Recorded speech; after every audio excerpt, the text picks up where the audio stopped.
मैं निवेदन करूंगा श्रीमान ललित गुप्ता जी से, जो कि हमारे योग संस्थान के दिल्ली प्रांत के प्रधान भी हैं, कि ललित जी आए, सबको इतना जोश भर दें कि सबका वक्तव्य जानदार हो, शानदार हो, सबके मनों पे प्रभाव डालने वाला हो, जितने हमारे वक्ता सुन रहे हैं यूट्यूब के ऊपर। और सबको एक दफा, जो हमारे नए वक्ता जुड़े होंगे, योग गोष्ठी की पृष्ठभूमि क्या है, क्या मकसद है, योग संस्थान क्यों योग गोष्ठियां आयोजित करता है, क्यों आप लगातार पिछले 11 वर्षों से योग गोष्ठियां करवा रहे हो, 12 वर्षों से दिल्ली के अंदर, तो उस पृष्ठभूमि से सबको जरा अवगत कराएं, बताएं।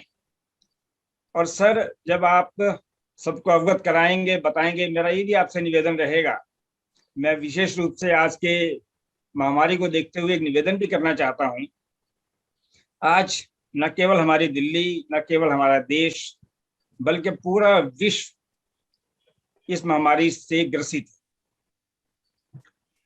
घर में कैद हुए सब बैठे हैं, सब डिप्रेसिव मोड में आते हुए दिखाई देते हैं। पहले कहीं दूर दूर सुनते थे, आजकल तो बीमारियां या और कई तरह के कष्ट हमारे अपने परिवारों में, मित्रों में भी आते हुए दिखाई देते हैं। न्यूज़पेपर देखें, टीवी देखें या ना देखें, देखें तो मन नहीं मानता, परेशान होता है, ना देखें तो मन नहीं मानता। तो स्थिति बहुत ही नाजुक है, भयंकर है, भयावह है, हम सभी डरे हुए हैं। सर, आपका 30-35 वर्षों से योग का बड़ा अच्छा अनुभव है। मैं आपसे निवेदन करूंगा कि अपने संबोधन के साथ साथ हमें थोड़ा रास्ता दिखाने का प्रयास करें कि हम इस महामारी से, कोरोना से कैसे अपना बचाव करें, कैसे अपनी रक्षा करें। हमें प्रोटेक्टिव अम्ब्रेला ऐसा कौन सा लेके चलें कि जिससे कि हम इस महामारी से अपने आप को किस प्रकार बचाव करके, सुरक्षा से अपना हंसी का वातावरण हमारे परिवारों में फिर से आ जाए, इस पर भी थोड़ी जानकारी दें, थोड़ा प्रकाश डालें। मैं निवेदन कर रहा हूं श्रीमान ललित गुप्ता जी, प्रधान दिल्ली प्रांत। श्री ललित जी। सभी को नमस्कार। आप सभी योग जिज्ञासुओं का 147वीं योग गोष्ठी में हार्दिक अभिनंदन है। मुझे आशा है आप सभी परिवारों सहित कुशल मंगल होंगे। योग गोष्ठी वास्तव में सत्संग है जो हमारे सामान्य जीवन को दिव्य जीवन और निरोगी जीवन बनाने की महान कला सिखा रही है। इन गोष्ठियों का आयोजन हर महीने के प्रथम रविवार को 2009 से लगातार किया जा रहा है और योग वक्ताओं का निर्माण हो रहा है। योग भारतीय संस्कृति की अनमोल धरोहर है।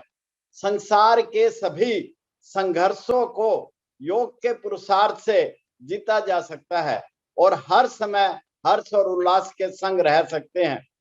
जिंदगी तस्वीर भी है और तकदीर भी, फर्क रंगों का है। योग अपनाकर मन चाहे रंगों से जीवन को भरा जा सकता है और अनचाहे रंगों से बचाया जा सकता है। ईश्वर की तरफ से हमें यह जीवन रूपी अनमोल गिफ्ट मिला है, उसे योग के ज्ञान को अपनाकर आनंदित और संतुष्ट बना सकते हैं। जीवन में अविनाशी खुशी व शांति एकमात्र साधन योग है। योग सत्संग से जल्द यह शांति अनुभव होने लगती है। योग का सत्संग सिखाता है जो बदल सकते हैं उसे बदलने का पूरे मन से प्रयास करो, लेकिन पूरे प्रयास के बाद भी जो बदल नहीं सकता उसे बिना विचलित स्वीकार करो। इसी को पॉजिटिव थिंकिंग कहते हैं। जियो इस तरह की आशा लगे कि जिंदगी आपको नहीं मिली बल्कि आप जिंदगी को मिले हैं। आज की गोष्ठी हमारे योग वक्ताओं ने योग ही बदलेगा समाज के जीने का अंदाज पर बड़ी अनुभवी, प्रेरणादायक, ओजस्वी विचार रखेंगे। आप सभी को उनको बड़े ध्यान से सुनना है। मैं आज के सभी वक्ताओं को बधाई देता हूं। ये सभी भारतीय योग संस्थान के तरासे हुए हीरे हैं। योग ही बदलेगा समाज के जीने का अंदाज, इस विषय पर अभी तक काफी चर्चा हो चुकी है। कई महीनों से इस विषय पर योग वक्ताओं के अनुभव सुने हैं। अब अगले महीने से नए विषय के साथ आ रहे हैं। अब नया विषय होगा, योग ही है स्वस्थ जीवन का आधार। जो साधक इस विषय पर अपना वक्तव्य रखना चाहते हैं वह अपना वीडियो बनाकर भेजें। अब हम आज के पूरे विश्व को बुरी तरह प्रभावित करने वाले विषय पर चर्चा करेंगे। कोरोना महामारी से कैसे बचें। कोरोना महामारी ने अक्टूबर 2019 में पहली बार दस्तक दिया था। धीरे धीरे पूरा विश्व इसकी चपेट में आ गया। वास्तव में प्रकृति का एक प्रकार का प्रलय ही है। मार्च 2020 में भारत सहित पूरे विश्व में कोरोना का कहर बरसना शुरू हुआ था। उसे पहली लहर के रूप में माना गया। उन दिनों इस महामारी से बचने के लिए पूरे भारतवर्ष में लगभग 90 दिनों से भी ज्यादा का संपूर्ण लॉकडाउन लगाया गया। विश्व के अन्य देशों में भी यही स्थिति रही। फिर धीरे धीरे थोड़ी स्थिति सुधरी थी। अब मार्च 2021 में कोरोना की दूसरी लहर आई हुई है।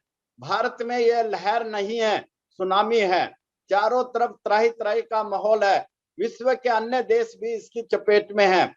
हमारे देश में 4 लाख से ज्यादा इस रोग से प्रतिदिन संक्रमित हो रहे हैं, जिसने सभी को हिला दिया है, सभी को डरा दिया है। दिल्ली, बंबई महानगरों में इसकी भयावहता बहुत ज्यादा है। यहाँ सभी लॉकडाउन स्थिति में रह रहे हैं, फिर भी संक्रमितों की संख्या में विशेष कमी नहीं आई है। इस समय हेल्थ का पूरा सिस्टम चरमरा गया है। किसी भी हॉस्पिटल में मरीज को जगह नहीं है। दवाइयों की, ऑक्सीजन की, डॉक्टरों की, मरीजों के संसाधनों की बहुत कमी हो गई है।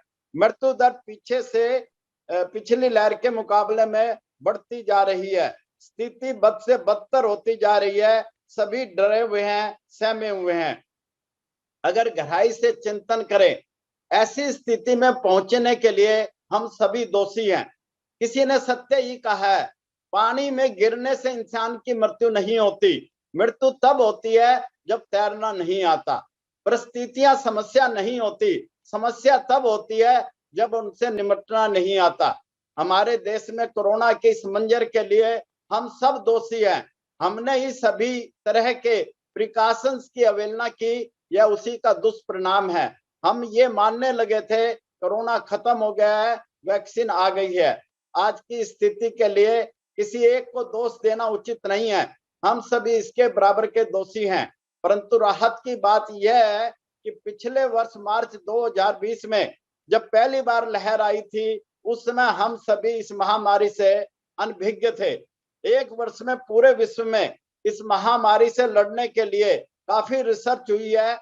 विश्व के कई देशों ने इस रोग से बचने के लिए वैक्सीन खोज ली है, जिससे इस महामारी पर काबू पाया जा सके। हमारे देश में भी 2 वैक्सीन आ गई हैं, जो इस रोग से बचाव में कारगर साबित हो रही हैं। परंतु 130 करोड़ जनसंख्या को वैक्सीनेशन करना आसान नहीं है। प्रयास जोरों पर है, सभी का सहयोग मिल रहा है। आज हम इस रोग से लड़ने के उपाय जान चुके हैं। हमारे देशवासियों की इम्यूनिटी विश्व के अन्य देशों से ज्यादा मजबूत है। इसी वजह से विश्व के अन्य देशों के मुकाबले में हमारे देश में मृत्यु दर कम से कम है। इससे हमारे देश में कोरोना से कम, कोरोना के डर से ज्यादा भयभीत हैं। हमारे देश में 95% कोरोना रोगी योग करके, घर में रहकर, डॉक्टर की सलाह से दवाइयां लेकर, दिनचर्या को ठीक कर, काढ़ा पी, मास्क लगा, सोशल डिस्टेंसिंग कर ठीक हो रहे हैं। आज 2 मई 2021 की सुबह हमारे देश में 1,95,49,656 कोरोना से ग्रसित हो चुके हैं। परंतु उसमें से 1,59,81,772 इस रोग से ठीक हो चुके हैं, बाकी ठीक हो रहे हैं। अभी तक केवल 2,15,523 लोग अपना जीवन गंवा चुके हैं। उपरोक्त आंकड़े भारत सरकार के हैं, गूगल पर आप देख सकते हैं। मृत्यु दर लगभग 1.10 है, जो हमें प्रेरणा देती है। घबराने से बात नहीं बनेगी, हौसला रखने से बात बनेगी तथा डटकर इसका मुकाबला करना होगा। कोरोना के आगे घुटने नहीं टेकने हैं। हमारे देश की सरकारों ने इस रोग को काबू करने में पूरा जोर लगा दिया है। हम सबको सरकारों द्वारा सुझाए गए उपायों को दिल से अपनाना होगा। वैक्सीनेशन के लिए आगे आना होगा। अगर हम सब मिलकर एक दूसरे का सहयोग कर कोरोना महामारी को धैर्य तथा हिम्मत के साथ मुकाबला करेंगे तो इसके आगे घबराएंगे नहीं, तो इससे लड़कर जीतने में अवश्य सफल होंगे। माना ये वक्त बहुत नाजुक है दोस्तों, जरा संभल कर रहिए। फिर आएगी खुशियां, फिर से खिल उठेंगे हर चेहरे। थोड़ा वक्त लगेगा लेकिन फिर से उभरेंगे। वक्त ही तो है, ये भी गुजर जाएगा। दोस्तों, हौसला, धैर्य, हिम्मत और उम्मीद रखो। मुझे पूरा विश्वास है ईश्वर हम सब पर अपनी रहमतों की बारिश करेगा। उम्मीद पर ही दुनिया कायम है। हम अपने मन को मजबूत बनाकर रखना है। वास्तव में मजबूत मन बड़ी से बड़ी समस्या का सामना करने की ताकत रखता है। आइए बढ़ते हुए जानने का प्रयास करते हैं, कोरोना रोग क्या है, कोरोना रोग के लक्षण क्या है, कोरोना रोग से बचने के सावधानियां और उपचार क्या है। इस समय हम सभी शारीरिक मानसिक कष्टों से जूझ रहे हैं। ईश्वर ने ऐसे कष्टों से लड़ने के लिए रोग प्रतिरोधक प्रणाली हमारे शरीर में दे रखी है। इसको इम्यूनिटी सिस्टम कहते हैं। इस समय सबसे बड़ी आवश्यकता इस रोग प्रतिरोधक शक्ति को मजबूत करने की है। यही शक्ति हमारे संयम को बनाए रखती है, डर व भय पर काबू करती है, समाज में पैनिक अवस्था में हौसला बिगड़ने नहीं देती। 90% रोगी इससे घर में रहकर ही ठीक कर सकते हैं। केवल थोड़े सीवियर केसेस में ही हॉस्पिटल में जाने की जरूरत पड़ती है। आइए इसकी गहराई को समझते हैं। कोरोना रोग क्या है? कोरोना वायरस को कोविड-19 भी कहते हैं। COVID, कोविड-19, co for corona, vi for virus, D for disease. 2019 में ये पहली बार आया था, इसलिए इसे कोविड-19 कहलाता है।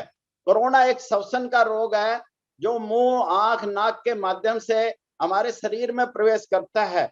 यह एक जुकाम और बुखार की तरह ही होता है। इस रोग का वायरस गले में होता हुआ फेफड़ों में पहुंच जाता है। फेफड़ों में वायरस पहुंचकर श्वास लेने में कठिनाई पैदा करता है। यह रोग मुख्य रूप से संक्रमित रोगियों के संपर्क में आने से दूसरों में पहुंचता है। जब संक्रमित रोगी खांसता है, छींकता है, श्वास छोड़ता है या उसकी स्पर्श की हुई वस्तुओं को कोई छूता है, तब दूसरे को संक्रमित कर देता है। कोरोना के विषाणु लगभग 4 दिन नाक व गले में रहते हैं।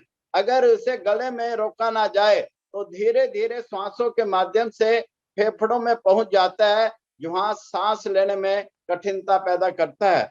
यह श्वसन प्रणाली के अंगों को खराब करने लगता है। कोरोना वायरस लो इम्यूनिटी वालों को, डायबिटीज के रोगियों को, हार्ट के रोगियों को, अस्थमा के रोगियों को ज्यादा प्रभावित कर रहा है। इन रोगियों को सावधानी सबसे ज्यादा रखनी है। इस रोग का बेसिक नाम SARS-CoV कहलाता है, जो ये साइंटिफिक है। इसके बारे में हमें ज्यादा गहराई में जाने की जरूरत नहीं है। अब यह वायरस अपना रूप बदल रहा है, आकृति भी बदल रहा है। बेसिक वायरस तो वही है, यह पहले से ज्यादा आक्रामक हो गया है, लक्षण भी बदल रहा है। इस समय दिल्ली में ट्रिपल स्ट्रेन का वायरस है, जिसमें ऑक्सीजन की ज्यादा आवश्यकता पड़ रही है। यह थोड़ा ज्यादा खतरनाक है। पंजाब, महाराष्ट्र में डबल स्ट्रेन का वायरस है। बंगाल में भी ट्रिपल स्ट्रेन का वायरस है। जिन्होंने वैक्सीन लगवा रखी थी वे भी कोरोना ग्रसित हो रहे हैं। ये पोस्ट वैक्सीन कोरोना मरीज कहलाते हैं। इनमें वायरस का अटैक हल्का साबित हो रहा है। जो पहले कोरोना मरीज रह चुके हैं वे भी दोबारा री इन्फेक्टेड कोरोना मरीज हो रहे हैं। उन पर भी इस वायरस का अटैक माइल्ड है। कोरोना वायरस के पीड़ित लोगों के लक्षण इस प्रकार के होते हैं: तेज बुखार, थकान, सूखी खांसी, नाक का बंद होना, बहती नाक, गले की खराश, सांस लेने में कठिनाई, सिर दर्द, शरीर में दर्द, बॉडी एक, छाती में दर्द, गले में दर्द, जुकाम होना, आंखों में दर्द, उल्टी, दस्त, स्वाद व गंध का खत्म होना, त्वचा पर खारिश एवं चकत्ते बनना। अब की बार कोरोना वायरस पिछले साल से ज्यादा खतरनाक है।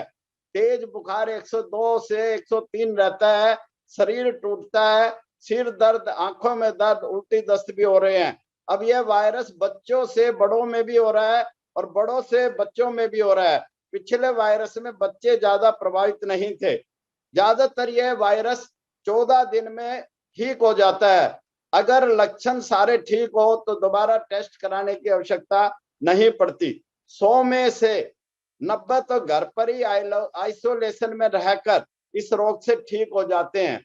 हॉस्पिटल में जिनका ऑक्सीजन लेवल ज्यादा नीचे जाने लगता है तभी जाने की जरूरत पड़ती है। कोरोना रोग लक्षण आने के 4 से 5 दिन बाद पॉजिटिव आता है, इसलिए तुरंत RT-PCR टेस्ट ना करवाएं। घर पर डॉक्टर की सलाह से इसको जो है दवाई लेकर हम आइसोलेशन में रहकर ठीक रह सकते हैं। इसमें सभी को पल्स ऑक्सीमीटर जरूर रखें। ऑक्सीजन की आवश्यकता दूसरे तीसरे सप्ताह में ज्यादा पड़ती है। अगर कोरोना रोग को स्टार्टिंग में ही डायग्नोज कर लिया जाए तो ऑक्सीजन लेवल नीचे नहीं आता। RT-PCR टेस्ट अभी कम हो पा रहे हैं।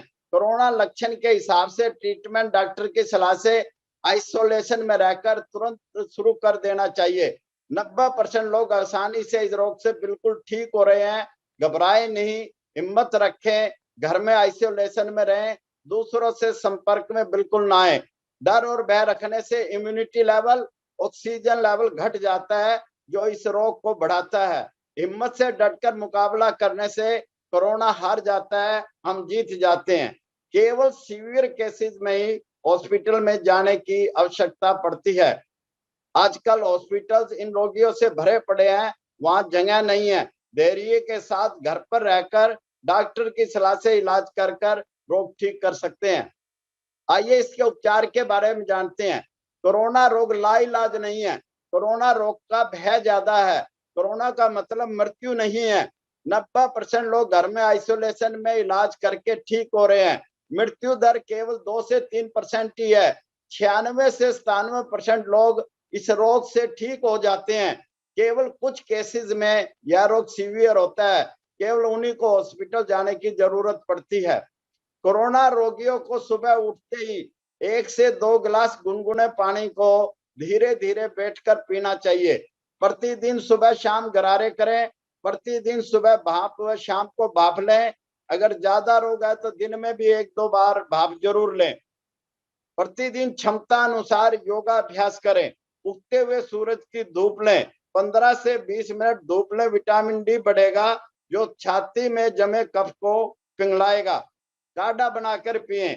गिलोय, आधा चम्मच अजवाइन, 1 लौंग, 2 साबुत काली मिर्च, 5 तुलसी के पत्ते, जरा सी अदरक और दालचीनी पानी में उबालकर गुनगुना करके पिएं। अगर शुगर के रोगी नहीं है तो शहद डालने बहुत ज्यादा प्रभाव करेगा। बलगम ज्यादा के लिए आंवले का प्रयोग करें। इस रोग में विटामिन सी की सबसे ज्यादा जरूरत होती है जो कि आंवले में पाया जाता है। आंवले का काढ़ा पिए। आंवले का काढ़े के अंदर क्या करना है, 1 आंवला लेना है, उसको कद्दूकस करना है, 1 ग्राम अदरक पानी में उबालकर जब ये 1 कप रह जाए तो गुनगुना करके शहद मिलाकर पिए। आंवला जो प्रयोग में बढ़ाने के लिए धनिया, पुदीना और आंवले की चटनी बनाकर खाएं। रात को 1 आंवला कद्दूकस करके भिगो दें, सुबह पिए। गर्म पानी पिए, गरारे करें। दूध दही का इसमें प्रयोग जिनके कफ ज्यादा बनता है वो ना करें। हल्दी का दूध पिए। खांसी ज्यादा हो तो कच्ची हल्दी के टुकड़े मुंह में रखकर चूसें। काली मिर्च, तुलसी के पत्ते, थोड़ी अदरक, दालचीनी मिलाकर पानी में उबालें और शहद मिलाकर पिए तो खांसी जो है, सूखी खांसी जल्दी ठीक हो जाएगी। 7 से 8 घंटे रात को गहरी नींद लें। पानी ज्यादा पिए। 2 से 3 लीटर पानी अवश्य पिए। पानी नॉर्मल टेम्परेचर का हो या गुनगुना हो। ठंडा या फ्रिज का पानी ना पिए। बुखार ज्यादा हो तो पैरासीटामोल की गोली घर में रखें, वो समय समय पर लेते रहें। गिलोय का अगर बुखार ज्यादा है तो गिलोय का 3 इंच का तना, 5 तुलसी के पत्ते, 5 साबुत काली मिर्च उबालकर 1 गिलास में रखें। जब 1 कप रह जाए तो शहद के साथ मिलाकर पीकर सो जाएं, बुखार जो उतर जाएगा। एक और इसका फार्मूला बुखार उतारने का, आधा चम्मच तवे पर नमक भुने, उसको उतार लें। आधा चम्मच अजवाइन भून लें हल्की सी, और फिर जो है गर्म पानी में नींबू निचोड़ कर पिए, बुखार उतर जाएगा। इस रोग में विटामिन सी, विटामिन डी और विटामिन जिंक की 1 गोली प्रतिदिन लें। तुलसी का प्रयोग बढ़ाएं, अदरक का प्रयोग बढ़ाएं। सादा सुपाच्य गर्म घर का बना भोजन लें। रात को लेट ना खाएं। खट्टे फलों का प्रयोग ना करें, खट्टे प्रयोग करें, इसमें ज्यादा लाभदायक है। कोरोना रोगियों को पल्स ऑक्सीमीटर जरूर रखें। ऑक्सीजन लेवल एक बार माप लें, बार बार ना मापें। 94 से ऊपर बिल्कुल ठीक है, 90 से 94 ध्यान ज्यादा जरूरत है। 90 से नीचे आने पर ऑक्सीजन सिलेंडर घर में डॉक्टर की सलाह से ले सकते हैं, और 80 से नीचे जाए तो हॉस्पिटल में एडमिट होना जरूरी है। घर में आइसोलेशन में कोरोना मरीज रह रहे हैं, वे मास्क लगा के रखें, और घर के सदस्य भी मास्क लगा के रखें, जिससे बाकी सभी बचे रहेंगे।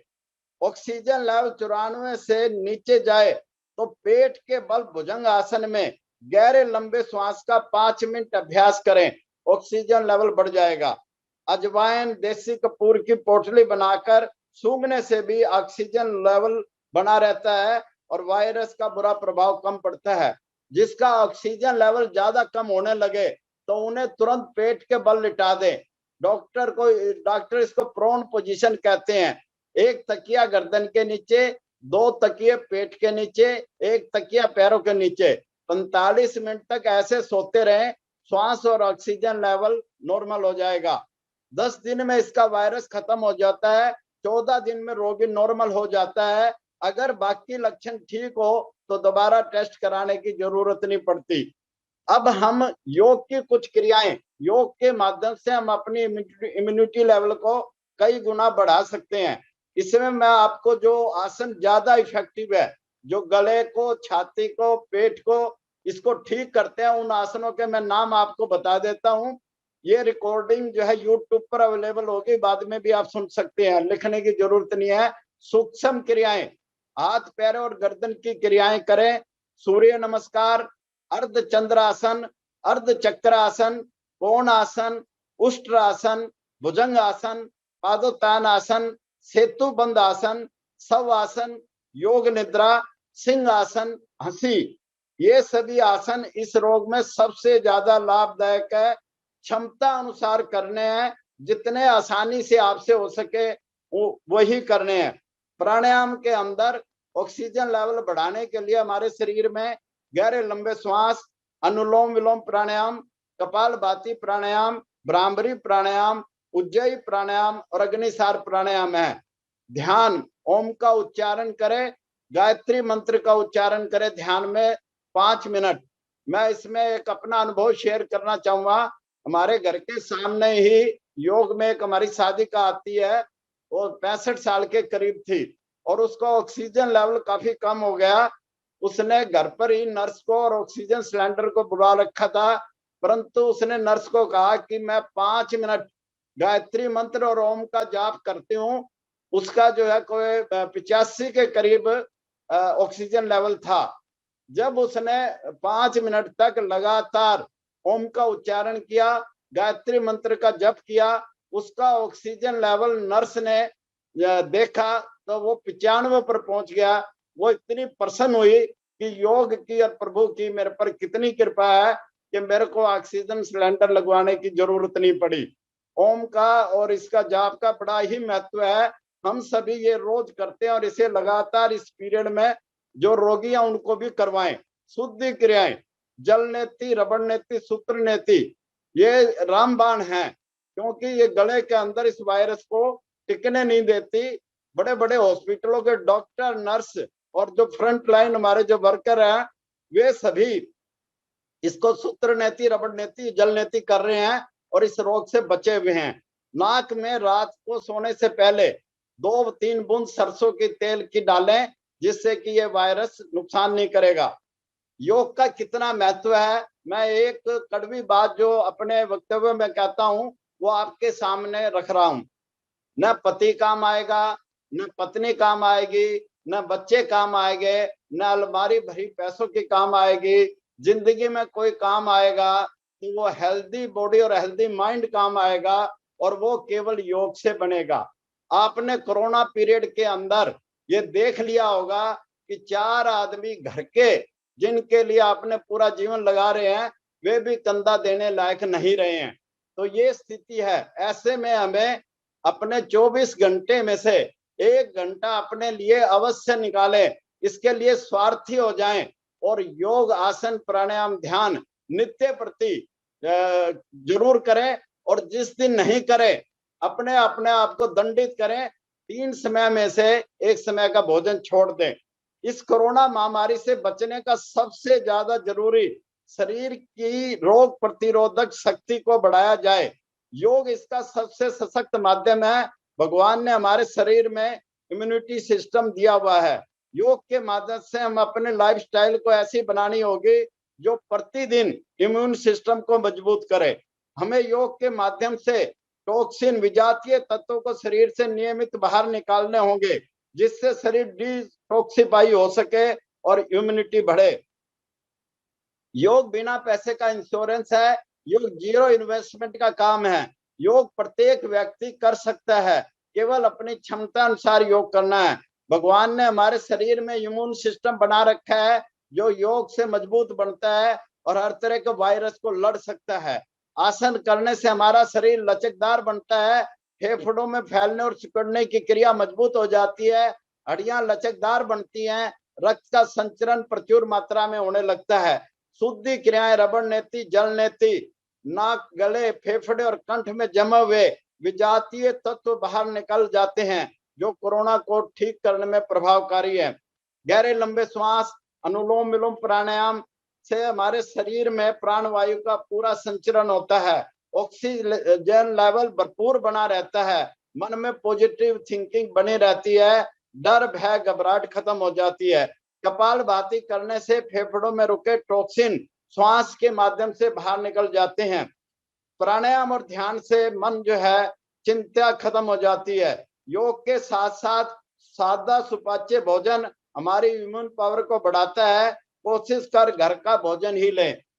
भोजन जो है कोरोना के अंदर सादा और सुपाच्य हो। सुबह नाश्ते में वेजिटेबल दलिया, खिचड़ी लें। खिचड़ी या दलिया दोनों में से एक लें। आधा चम्मच उसमें मेथी दाना, आधा चम्मच अलसी, थोड़ी अदरक डालकर बनाएं। पौष्टिक व डाइजेस्टिव रहेगी। इस रोग में बड़ी लाभदायक रहेगी। नाश्ते में अंकुरित अनाज को शामिल करें। साबुत मोठ, साबुत मूंग, काले चने, इनको अंकुरित करके प्रयोग में लाएं। एक दिन में एक आइटम ले। दूध में हल्दी डालकर पिए। दूध में अदरक डालकर भी ले सकते हैं। गर्म पेय ज्यादा लेना है। गर्म पानी में काली मिर्च साबुत उबाल कर लें। दिन में गुनगुना पानी पिए, जिससे गला सूखेगा नहीं, गले में जमे तत्व नीचे जाएंगे। भारतीय योग संस्थान का अमृत पेय इसके अंदर रामबाण का काम करता है। आंवले का प्रयोग बढ़ा दे। विटामिन सी का भंडार है। पहले इसका मैं आपको बता चुका हूं कैसे आपने लेना है आंवला।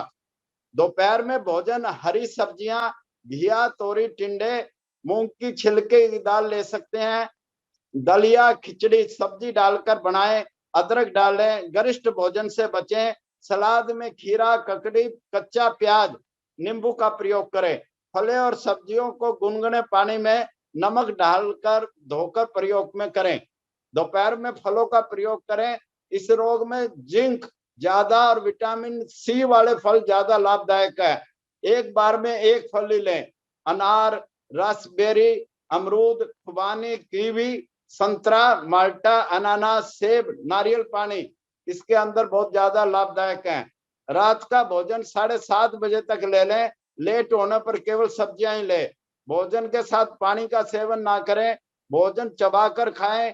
टीवी देखते, मोबाइल पर बातें करते ना खाएं। कफनाशक चीजों का प्रयोग बढ़ा दें। कफवर्धक चीजें बिल्कुल ना खाएं। बाजार का पैकेज फूड और फास्ट फूड से बचें। वेजिटेरियन शाकाहारी भोजन लें। मांसाहारी भोजन से बचें। स्मोकिंग, तंबाकू प्रोडक्ट, वाइन ड्रिंकिंग से बचें। यह रोग गले, फेफड़े और श्वास नलियों में ज्यादा प्रभावित करता है, इसलिए इनसे बचना जरूरी है। सावधानियों के अंदर हमें इसके अंदर अगर जो रोगी नहीं है और बाकी से भी अगर सावधानी ज्यादा रखेंगे तो इस रोग से बच सकेंगे। मास्क का उपयोग करें। हाथों को बार बार धोएं। मास्क जो है अब जो अगर जाते हैं इस समय जो कोरोना बहुत ज्यादा है तो डबल मास्क यूज करें और सर्जिकल मास्क या N95 मास्क का प्रयोग करें। हाथों को बार बार धोएं। कपड़े का मास्क इस समय में लाभदायक नहीं है। हाथों को बार बार धोएं। सोशल डिस्टेंसिंग रखें। 2 मीटर की दूरी बना के रखें, किसी से हाथ ना मिलाएं, किसी से गले ना मिलें। हम बाहर से आते हैं, छोटे बच्चों से किस वगैरह करते हैं, वो ना करें इस समय में। घर से बाहर के जूते चप्पल बाहर रखें, घर के अंदर की चप्पल अलग रखें। हाथ पैर मुंह धोकर ही घर में प्रवेश करें। घर और बाहर की सफाई रखें। भीड़ से बचें, सरकारी निर्देशों का पालन करें। शादी में 50 से ज्यादा शामिल ना हो, मृत्यु में 20 से ज्यादा शामिल ना हो। भीड़ के अंदर, इंडोर भीड़ जो है इसके अंदर ज्यादा फैलता है ये कोरोना, उसमें उससे बचें। वैक्सीन जरूर लगवाएं। नेगेटिव न्यूज ना देखें, ना पढ़ें, ना ही सोशल मीडिया पर शेयर करें। सकारात्मक सोच रखें। नेगेटिव सोच ऑक्सीजन लेवल को कम करती है और इम्यूनिटी को कमजोर करती है। मदद करें। जो इसके कोरोना के रोगी थे और वे ठीक हो गए हैं, वे प्लाज्मा को वॉलंटरली दान करके कोरोना वॉरियर बने, योग कोरोना वॉरियर बने। जो हमारे जितने भी योग शिक्षक हैं, चाहे वो केंद्र प्रमुख हैं, चाहे वो जोन अधिकारी हैं, जिला अधिकारी हैं, सभी से अनुरोध है कोरोना योग वॉरियर बने और अपने एरियो के अंदर इन केंद्रों को ऑनलाइन चलाएं और वही आसन कराएं जो आज बताए हैं। इससे इस बीमारी को ठीक करने में बड़ी सहायता मिलेगी। जरूरतमंदों को दवाइयां उपलब्ध कराएं, जरूरतमंदों को भोजन पहुंचाएं और उनकी सहायता करें। बिना ऑथेंटिसिटी के कोई भी न्यूज इंफॉर्मेशन व्हाट्सएप पर शेयर ना करें। हमारे पास एक मैसेज आया कि वहां पर ऑक्सीजन सिलेंडर मिल रहे हैं, आप ले सकते हैं। जब वहां पर गए तो वहां पर ताला ही लगा हुआ था, वहां कोई ऑक्सीजन सिलेंडर नहीं था। तो आप ऐसे शेयर बिल्कुल ना करें, ये दूसरे को बड़ी तकलीफ में डालते हैं। पॉजिटिव एटीट्यूड रखें और पॉजिटिविटी को ही फैलाएं। बुरी खबर सुनकर मूड खराब ना करें, हिम्मत और धैर्य रखें। सर्वे भवन्तु सुखना की प्रार्थना करें, प्रार्थना में बड़ी शक्ति है। अगर किसी की हेल्प ना कर सकें तो उनके दुखों को ध्यान से सुने, हौसला दें, धीरज बंधाएं। आवश्यक अनावश्यक गेट टुगेदर ना करें। जन्मदिन की पार्टी, शादी सालगिरह की पार्टी से बचें, केवल शुभकामनाएं दें। वास्तव में कोरोना कुरीतियों, झूठे दिखावे, अफवाह पर अंकुश सिखाने आया है। अफवाह को रोकें। कोरोना से काम धंधे बंद हो गए हैं, बेरोजगारी बढ़ रही है, नौकरियां बुरी तरह प्रभावित है। धन के अफवाह को रोकें, झूठा ना छोड़ें, बिजली पानी का दुरुपयोग ना करें। आवश्यक वस्तुओं, दवाइयों और ऑक्सीजन की होर्डिंग व काला बाजारी ना करें, ना ही इसका समर्थन करें। जो काला बाजारी इनकी कर रहे हैं वे इंसानियत के दुश्मन हैं, ईश्वर उनको देख रहा है। इलेक्ट्रॉनिक व प्रिंट मीडिया से मेरा अनुरोध है वे पॉजिटिव न्यूज ज्यादा दिखाएं। ठीक हुए उनके इंटरव्यू दिखाएं, डॉक्टर रोग विशेषज्ञों के इंटरव्यू दिखाएं, कोरोना से सहयोग कर रहे इंटरव्यू के दिखाएं। डर के वातावरण को परिवर्तन करें। जहां हॉस्पिटल में बेड अवेलेबल है, जहां ऑक्सीजन मिल सकती है, जहां कोरोना की दवाइयां मिल सकती है, उनके ऐप बनाकर सूचना दें। अब हमें अपनी दिनचर्या के अंदर बाकी जो चीजें मैं पहले बता चुका हूं उसको आप करें। एक, जब हम घर से बाहर निकले तो देसी कपूर नारियल में डालकर लगा के रखें और मिक्सर बना लें। और जब भी घर से जाएं एक्सपोज हिस्से पर लगा के रखें तो इस वायरस का इफेक्ट कम पड़ेगा। जो लॉकडाउन में रह रहे हैं उनसे मेरा अनुरोध है वे अपनी हॉबी में व्यस्त रहें, मधुर संगीत सुने, भजन गीत गाएं और सुने, परिवार के सदस्यों के साथ गेम खेलें, बच्चों को अच्छे संस्कार दें, उनको योग सिखाएं। घर की छत पर योग करें, वॉकिंग करें, घर के कार्यों में सहयोग करें, अपना काम स्वयं करें, घर के बुजुर्गों का विशेष ध्यान रखें, उनसे बातें करें, उनके अनुभव सुने, हल्के योग कराएं। नीले स्वच्छ आकाश का आनंद लें, मौन बात करें, पक्षियों की चहचहाट सुने। अंत में अपनी वाणी को विराम देते हुए कहना चाहूंगा, दोस्तों योग करके खुद को मजबूत बनाओ, जिंदगी अपने आप आसान हो जाएगी। खुद से नहीं हारे तो अवश्य जीतोगे। सिर्फ मेहनत करने से नहीं बल्कि सही दिशा में मेहनत करने से सफलता मिलती है। योग ही सही दिशा है। सोच ही आपको बड़ा बनाती है। यदि गुलाब की तरह खिलना चाहते हो तो कांटों के साथ तालमेल की कला सीखनी होगी। किस्मत पर सिर पीटने से बेहतर है मेहनत का तूफान पैदा करें, दरवाजे अपने आप खुल जाएंगे। माना कि वक्त सता रहा है, इस समय हम कोरोना पीरियड से गुजर रहे हैं, माना कि वक्त सता रहा है मगर कैसे जीना है वो भी तो बता रहा है। अब हम सब मिलकर एक सामूहिक प्रार्थना करेंगे, इसमें बड़ी ताकत है। 1 मिनट के लिए सभी आंखें बंद करके बैठें, ज्ञान मुद्रा के अंदर 11 श्वास भरें। जितने भी हमारे जूम पर है वे भी इसको करेंगे। आंखें बंद करें, ज्ञान मुद्रा में बैठें। अब मैं जो है ना एक प्रार्थना बोलेंगे, पहले मैं बोलता जाऊंगा और मन ही मन आपने उसका उच्चारण करना है। हे सर्वशक्तिमान, पूरी दुनिया में, विश्व में जितने लोग कोरोना रोग से ग्रसित हैं तो उन पर दया कर और उनकी बीमारी और परेशानियों को खत्म कर दे। हे जगत के पालनहार, सभी को उनके परिवारों को निरोगता व स्वस्थ प्रदान करो और उनके सभी कष्टों को दूर करो। हे नाथ, कोरोना महामारी को मेरे नगर, मेरे प्रदेश, मेरे राष्ट्र एवं विश्व भूमंडल से अविलंब दूर करो।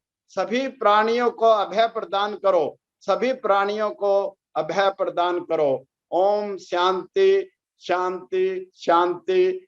योग अपनाओ, कोरोना भगाओ, योग अपनाओ, कोरोना भगाओ।